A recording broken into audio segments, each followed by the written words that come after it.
Welcome to only IAS. स्वागत है आप सभी लोगों का प्रीलिम बूस्टर न्यूज डिस्कशन में। आज 20 सितंबर 2022 है, तो आइए देख लेते हैं कि ऐसे कौन से इंपॉर्टेंट आर्टिकल्स हैं जो आज हमें कवर करने हैं। आगे बढ़ने से पहले ये जानकारी है सीएसएम और सीपीएसबी के बारे में, कॉम्प्रिहेंसिव सॉल्यूशन टू मींस और कॉम्प्रिहेंसिव प्रीलिम स्पेशल बैच। इन बैचेस के माध्यम से आप अपनी प्रीलिम्स या मींस की स्पेसिफिक प्रिपरेशन कर सकते हैं। इसके बारे में अगर आप कोई और जानकारी चाहते हैं तो आप इस नंबर पर कॉन्टैक्ट कर सकते हैं। तो चलिए हम आगे बढ़ते हैं। हमारा first article national logistics policy 2022 के बारे में है। हमारे ऑनरेबल प्राइम मिनिस्टर ने अभी हाल ही में नेशनल लॉजिस्टिक पॉलिसी को लॉन्च किया न्यू दिल्ली के विज्ञान भवन से। सबसे पहले तो लॉजिस्टिक्स का मतलब क्या होता है। आपने चींटियों को सामान ले जाते हुए देखा है एक जगह से दूसरी जगह पे। एक्चुअली में हमारे यहाँ भी सामान को ले जाने की गति पहले यही हुआ करती थी। ये जो पूरी प्रक्रिया है किसी सामान को एक जगह से दूसरी जगह पे लेके जाना, इसमें जो भी मशीनरी या प्रोसेस इन्वॉल्व होता है उसे ही लॉजिस्टिक्स कहा जाता है। सरकार ने लगातार प्रयास किया कि लॉजिस्टिक्स के तौर पे एक सामान को एक जगह से दूसरी जगह तक ले जाने की प्रक्रिया में तेजी आए। तो लॉजिस्टिक्स का कुल मिला के मतलब होता है वो सभी प्रक्रिया जो सामान को एक जगह से दूसरी जगह ले जाने में शामिल हो, जैसे कि प्लानिंग, कोऑर्डिनेशन, किसी सामान को किसी जगह पे स्टोर करना, रिसोर्सेस को मूव करना जिसमें लोग, रॉ मटेरियल, इन्वेंट्री, इक्विपमेंट शामिल होते हैं। यहाँ पर इन सामानों को प्रोडक्शन पॉइंट से कंजम्पशन पॉइंट तक ले जाना होता है, जहां पर उस सामान को प्रोड्यूस किया गया और जहां पर उसे लोग कंज्यूम करेंगे। इसमें उसका डिस्ट्रीब्यूशन, ये सभी कुछ शामिल होता है। लॉजिस्टिक्स की कॉस्ट ज़्यादा होने की वजह से जो प्रोडक्ट्स होते हैं वो महंगे हो जाते हैं और कई बार सामान इतना वल्नरेबल होता है कि उसे समय से पहुंचाना होता है। नहीं तो अगर वो पेरिशेबल आइटम है तो लॉजिस्टिक्स के इस पूरे प्रोसेस में ही सामान के खराब होने का खतरा रहता है। इसलिए ज़रूरी है कि सामान को एक जगह से दूसरी जगह एक तो तेजी से मूव किया जाए और दूसरा उसमें खर्चा कम हो। सरकार इसी के प्रयास के तौर पे अभी लेकर आई है नेशनल लॉजिस्टिक्स पॉलिसी। इसका फंडामेंटल ऑब्जेक्टिव तो यही रहेगा कि हम लॉजिस्टिक्स की कॉस्ट को कम करें, यानी कि सामान की आवाजाही में जो खर्च आता है उसे कम किया जाए। हमारे जीडीपी का 14 to 18% ये खर्च होता है, जबकि अगर हम कुछ डेवलप्ड कंट्रीज की बात करें जहां पर बेस्ट प्रैक्टिसेस ऑप्ट की जाती हैं तो वो इस खर्चे को महज 8% इवैल्यूएशन के एक्विवेलेंट में कवर कर लेते हैं, जैसे कि यूएसए, साउथ कोरिया, सिंगापुर। लेकिन हमारे यहाँ ये कॉस्ट टू जीडीपी रेशियो बहुत ज़्यादा है, इसे कम करने की ज़रूरत है। फर्दर हमें लॉजिस्टिक्स परफॉर्मेंस इंडेक्स रैंकिंग जो ग्लोबल लेवल पे तैयार होती है उसमें भी अपनी रैंकिंग को 2030 तक टॉप 25 में लेकर आना है, ताकि हम खुद को बेहतर कर सकें। हमें चाहिए data driven decision support system, मतलब एक ऐसा मैकेनिज्म जिसके माध्यम से डेटा एक जगह से दूसरी जगह स्मूथली चला जाए। क्योंकि देखिए, किसी भी सामान को अगर आप ट्रांसपोर्ट कर रहे हैं तो उसमें कुछ पेपर वर्क इन्वॉल्व होता है और उस प्रोसेस को स्विच नहीं किया जा सकता, स्किप नहीं किया जा सकता। हमें एक स्ट्रॉन्ग मैकेनिज्म चाहिए ताकि वो पूरी प्रक्रिया काफ़ी तेजी से हो जाए। इसके लिए क्या काम किए गए हैं, क्या हैं बिल्डिंग ब्लॉक्स इस पूरी पॉलिसी के। इसका पहला इंपॉर्टेंट कॉम्पोनेंट रहेगा that will be ULIP, unified logistics interface platform. ये एक सिंगल पोर्टल होगा जहां पर ट्रांसपोर्ट सेक्टर के सभी डॉक्यूमेंटेशन का काम डिजिटली कर लिया जाएगा। एक्सपोर्टर्स, मैन्युफैक्चरर्स इस प्लेटफॉर्म का इस्तेमाल करके पूरे कंबर्सम प्रोसेस को आसानी से कंप्लीट कर पाएंगे, तो समय की बचत होगी और खर्च भी कम आएगा। ईज ऑफ लॉजिस्टिक्स सर्विसेज, ई-लॉक्स। मान लीजिए इंडस्ट्री में इन्वॉल्व लोगों को कोई ऑपरेशनल इश्यूज फेस करने पड़ रहे हैं तो अपनी प्रॉब्लम गवर्नमेंट एजेंसीज तक पहुंचा सकते हैं बाय दिस मीन्स, और इससे उनकी प्रॉब्लम्स को स्पीडली रिजॉल्व कर दिया जाएगा। कॉम्प्रिहेंसिव लॉजिस्टिक्स एक्शन प्लान भी तैयार किया गया है, जिसमें शामिल है integrated digital logistics system, standardization of physical assets, benchmarking service standard, human resource development, capacity building और लॉजिस्टिक्स पार्क का डेवलपमेंट। ये सारे काम किए जाएंगे अंडर दिस एक्शन प्लान। हमारा नेक्स्ट आर्टिकल प्रोजेक्ट चीता के बारे में है। चीता को लेकर अभी तक आपको जानकारी मिल गई होगी कि भारत में 8 चीता आ चुके हैं और ये बहुत ही बड़ी न्यूज़ रही, क्योंकि इसके लिए हमने बहुत लंबा इंतजार किया है। हमारे प्राइम मिनिस्टर ने भी कुछ समय पहले ही वाइल्ड चीतास को रिलीज कर दिया है, जो इंडिया से 1952 में ही एक्सटिंक्ट हो चुके थे इन कूनो नेशनल पार्क, और ऐसा करते वक्त ये पूरा काम प्रोजेक्ट चीता के तहत किया गया। चीता का इंट्रोडक्शन प्रोजेक्ट चीता के तहत हुआ और ये दुनिया का पहला intercontinental large wild carnivore translocation project है। इसके पहले दुनिया में ऐसा कभी नहीं किया गया है कि एक कॉन्टिनेंट से इस प्रकार के जीव को किसी अन्य कॉन्टिनेंट पर लेकर जाया जाए। इस प्रोजेक्ट के माध्यम से 8 चीता भारत में लाए गए हैं, जिनमें से 5 हैं फीमेल और 3 हैं मेल। इन्हें नामीबिया से इंडिया में लाया गया है और कूनो नेशनल पार्क में इन्हें मध्य प्रदेश में रिलीज कर दिया गया, क्योंकि ये चीता का पहले भी नेचुरल हैबिटेट हुआ करता था और यहाँ की जो सिचुएशन है, जो इकोलॉजी है, वो उनके लिए फेवरेबल है। इस बात को लेकर आपको सोशल मीडिया पे कई सारे मीम्स भी देखने को मिलेंगे कि चीता को बिठाकर सभी जंगल के जानवर नामीबिया की कहानी सुन रहे हैं, या चीता किसी अन्य जानवर से जाके पूछ रहा है कि भाई साहब मैं नामीबिया में ही हूँ ना, मैं कहीं और तो नहीं चला आया हूँ। क्योंकि ये जो न्यूज़ है ये काफ़ी बड़ी है। हमने काफ़ी लंबे समय से प्रयास किया कि हमें चीता मिल जाए। हमारी जो प्रायोरिटी थी वो था एशियाटिक चीता, लेकिन एशियाटिक चीता की संख्या बहुत कम है। ये मुश्किल से 40-50 बचे हुए हैं और ये भी ईरान में लोकेटेड हैं। तो शुरू में जब इनकी संख्या ईरान में ज़्यादा हुआ करती थी 1970s के दौर में, तब तो वो एग्रीड थे कि चलो थोड़े चीता हम आपको दे देंगे, आप इंडिया में ले जाना। लेकिन जब वहाँ पे संख्या काफ़ी तेज़ी से गिरी तो उन्होंने भी चीता रिलोकेट करने से मना कर दिया। इन दैट केस हमारे पास एशियाटिक चीता का ऑप्शन खत्म हो गया और हमारे पास फिर ऑप्शन रह गया था कि हम अफ्रीकन चीता को इंडिया में इंट्रोड्यूस करें, और अभी वही किया गया। सिग्निफिकेंस ये होता है कि चीता ओपन फॉरेस्ट को रिस्टोर करते हैं, ग्रास लैंड इकोसिस्टम को रिस्टोर करते हैं। क्योंकि जो चीता हैं अगर वो हर्बीवोर एनिमल्स को नहीं मारते हैं या नहीं खाते हैं तो जो इकोलॉजिकल साइकिल है वो डिसरप्ट होती है। फिर जो हर्बीवोर एनिमल्स हैं वो फॉरेस्ट या ग्रासलैंड खत्म कर देंगे। अगर चीता इंट्रोड्यूस होते हैं तो इकोलॉजी की जो साइकिल है वो एक तरीके से फिर से स्मूथली रन करने लग जाएगी। जो ग्रासलैंड इकोसिस्टम है वो बचेगा, इससे water security, carbon sequestration, soil moisture conservation, इन सभी चीज़ों में मदद मिलेगी। चीता एसिनोनिक्स जुबैटस, ये लार्ज कैट नेटिव है अफ्रीका और सेंट्रल ईरान की। ये फास्टेस्ट लैंड एनिमल है जो 80 से 128 किलोमीटर पर आवर की स्पीड अटेन कर सकता है। ये जो जीव है ये with in seconds 90 kilometre per hour की स्पीड अटेन कर सकता है। लेकिन इसका मतलब ये नहीं है कि 90 किलोमीटर पर आवर की स्पीड इसने अटेन कर ली तो ये 10 किलोमीटर तक, 50 किलोमीटर तक इसी स्पीड से दौड़ता चला जाएगा। नहीं, ये 300 मीटर से ज़्यादा नहीं दौड़ता इस स्पीड से। इतने में इसको शिकार मिल गया तो मिल गया, नहीं तो छोड़ देता है। हालांकि इनकी प्लानिंग बहुत अच्छी होती है और इतने में ही अपना जो शिकार है उसे कैच कर लेते हैं। 4 सब स्पीसीज़ हैं चीता की जो रिकॉर्ड की गई हैं। अफ्रीकन और एशियाटिक चीता काफ़ी ज़्यादा इंपॉर्टेंट है। जो एशियाटिक चीता हैं वो अफ्रीकन चीता से आज से लगभग 32,000 या 67,000 ईयर्स के बीच में अलग हो गए थे अपनी लोकेशन के बेसिस पर। जहाँ पे मैं रिकॉर्डिंग कर रहा हूँ यहाँ पे एक पैरेट है, तो पहले मैं उसके नज़दीक में बैठ के रिकॉर्डिंग कर रहा था तो शायद उसको पसंद नहीं आ रहा था। तो मैं जैसे ही बोलता था कि वेलकम टू ओनली आईएएस तो वो आवाज़ करना शुरू कर देता था।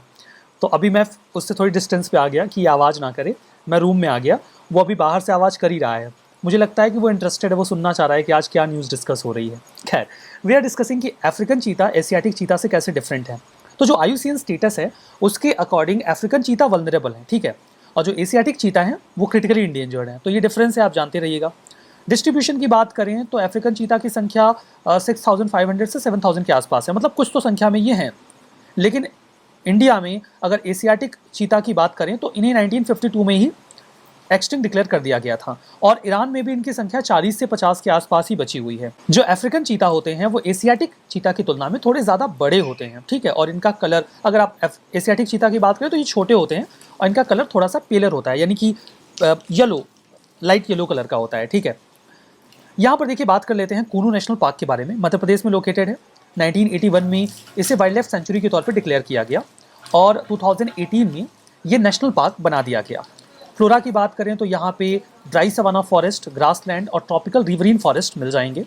फौना की बात करें तो Indian leopard, jungle cat, sloth bear, dhole, Indian wolf, golden jackal, striped hyena और बंगाल फॉक्स, ये सारे जीव यहाँ पर आपको मिलेंगे। हमारा नेक्स्ट आर्टिकल प्रणाम स्कीम के बारे में है।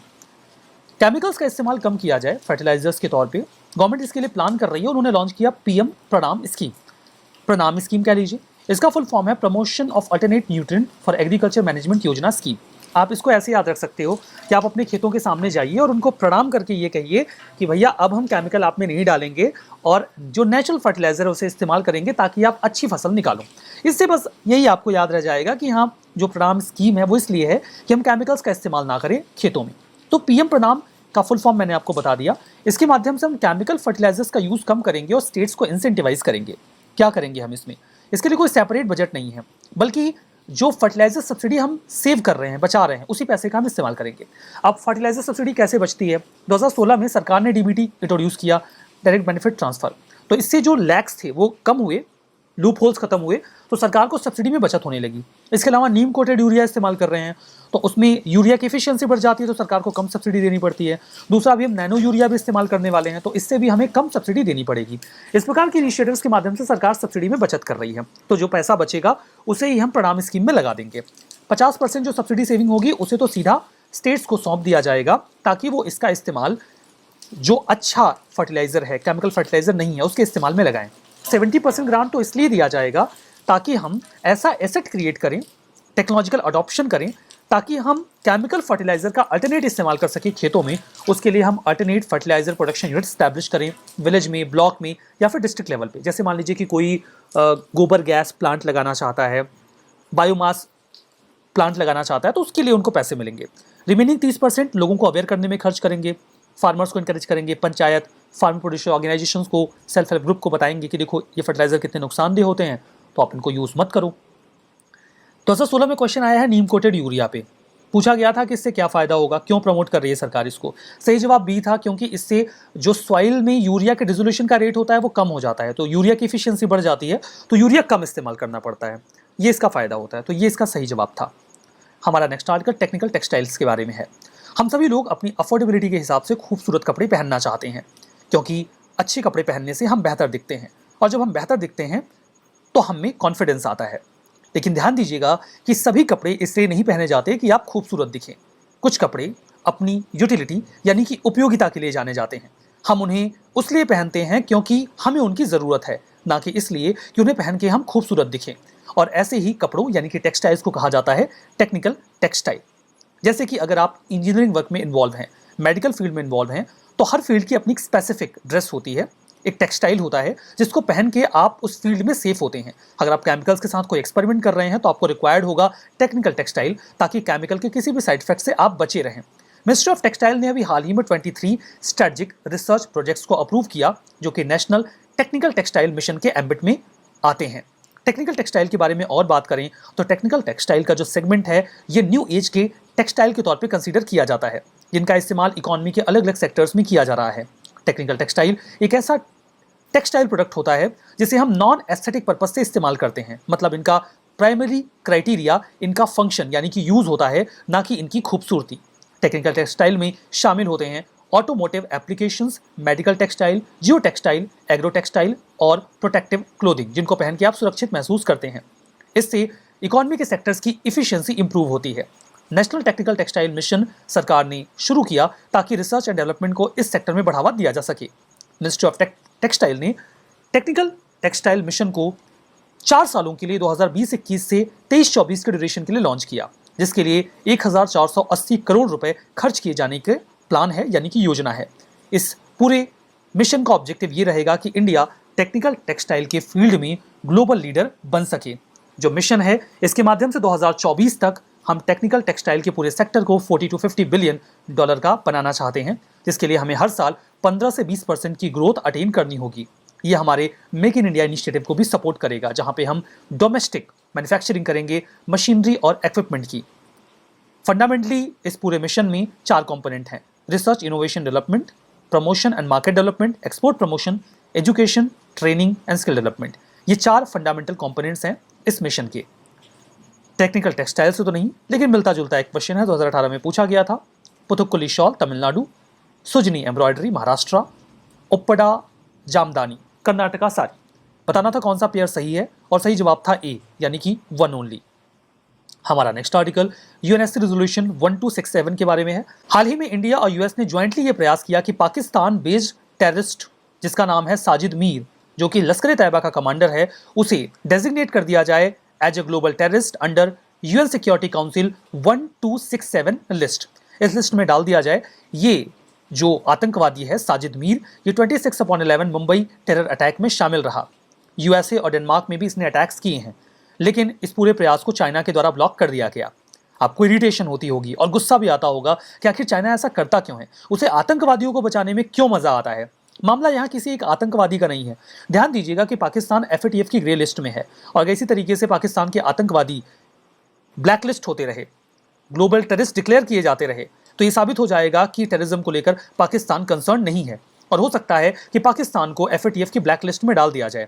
इससे पाकिस्तान की इकोनॉमी जो पहले से ही चरमराई हुई है उसे और धक्का लगेगा, और हो सकता है कि पाकिस्तान की इकोनॉमी संभल ना पाए। चाइना ऐसा नहीं चाहता कि टेररिज्म के मुद्दे पर जो पाकिस्तान है वो बैकफुट पर जाए और उसे नुकसान हो, क्योंकि हमेशा से स्ट्रॉन्ग पाकिस्तान चाइना की एस्पायरेशन रही है ताकि वो इंडिया को काउंटर कर सके। तो इकोनॉमिक फ्रंट पर चाइना नहीं चाहता कि पाकिस्तान कमजोर पड़े, इसीलिए कभी भी यूएस और इंडिया के द्वारा अटेम्प्ट किया जाता है वहां के किसी आतंकवादी को डेजिग्नेट करने को लेकर, चाहे ग्लोबल टेररिस्ट के तौर पे या सिक्योरिटी काउंसिल के 1267 लिस्ट में, चाइना इसे ब्लॉक करता है और रोकता है। तो मामला इकोनॉमी का है। और यहाँ पर ये एक तरीके से इंडिया को प्रेशराइज भी करता है। इंडिया के एफर्ट्स को काउंटर करने के लिए इंडिया का मेन एजेंडा है टेररिज्म को कंट्रोल करना, और चाइना इस तरीके से इंडिया के जो इंटरेस्ट हैं उनको नुकसान भी पहुंचाने का प्रयास करता है। यूएस रेजोल्यूशन 1267 की बात करें या 1267 सैंक्शन कमेटी की बात करें तो काफ़ी इंपॉर्टेंट और एक्टिव यूएन सब्सिडरी बॉडी है ये, जो टेररिज्म को रोकने का प्रयास करती है। 1999 में इस रेजोल्यूशन को ऑप्ट किया गया। इस लिस्ट को लगातार अपडेट किया जाता रहा। शुरू में तालिबान और अल कायदा के आतंकवादियों को इसमें शामिल किया गया, जैसे कि ओसामा बिन लादेन भी इसमें शामिल रहा।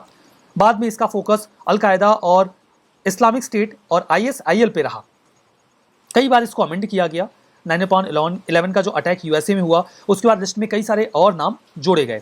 जिस भी व्यक्ति को, जिस भी आतंकवादी को इसमें लिस्ट किया जाता है, वो जिस टेरिटरी में रह रहा है उसके बाहर नहीं जा सकता। उसके सभी फंड्स या एसेट्स फ्रीज कर दिए जाते हैं। कोशिश की जाती है कि उसको किसी प्रकार का ना तो फंड मिले और ना ही हथियार। हमारा नेक्स्ट आर्टिकल सोवा वायरस अटैक के बारे में है।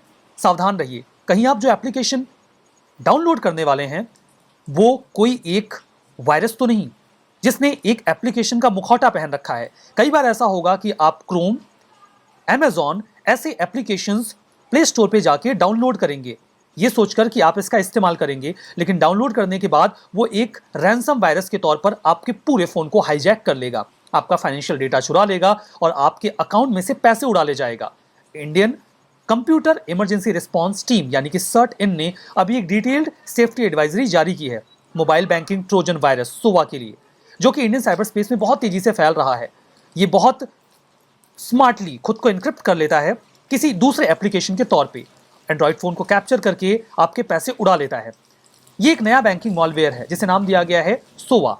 एंड्रॉइड ट्रोजन है ये फेक एंड्रॉइड एप्लीकेशन का रूप लेता है, जैसे कि क्रोम, Amazon या NFT, और डाउनलोड करने के बाद जैसे ही आप इसे इंस्टॉल करते हैं ये आपका पूरा डेटा चुरा लेता है, यूजर क्रेडेंशियल। इसके पास कैपेसिटी है कि आपका लॉगिन आईडी और पासवर्ड भी चुरा सकता है और इसके बाद आपके पैसे उड़ा सकता है आपके बैंक से।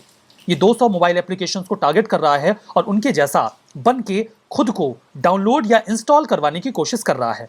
इसके जरिए लार्ज स्केल फाइनेंशियल फ्रॉड की संभावना है, तो आपको सावधान रहना चाहिए। रिवीजन करते हैं। UN resolution 1267 on human right शुद्ध रूप से गलत है, आतंकवादियों के लिए है ये। एशियाटिक चीता IUCN की रेड लिस्ट में है, इंडेंजर्ड, शुद्ध रूप से गलत। ये है क्रिटिकली इंडेंजर्ड। प्रणाम स्कीम केमिकल फर्टिलाइजर के यूज को कम करने के लिए सही है। कूनू नेशनल पार्क आसाम में, शुद्ध रूप से गलत। मध्य प्रदेश में। तो हमारा आज का ये सेशन यहाँ पे समाप्त होता है। बहुत बहुत धन्यवाद।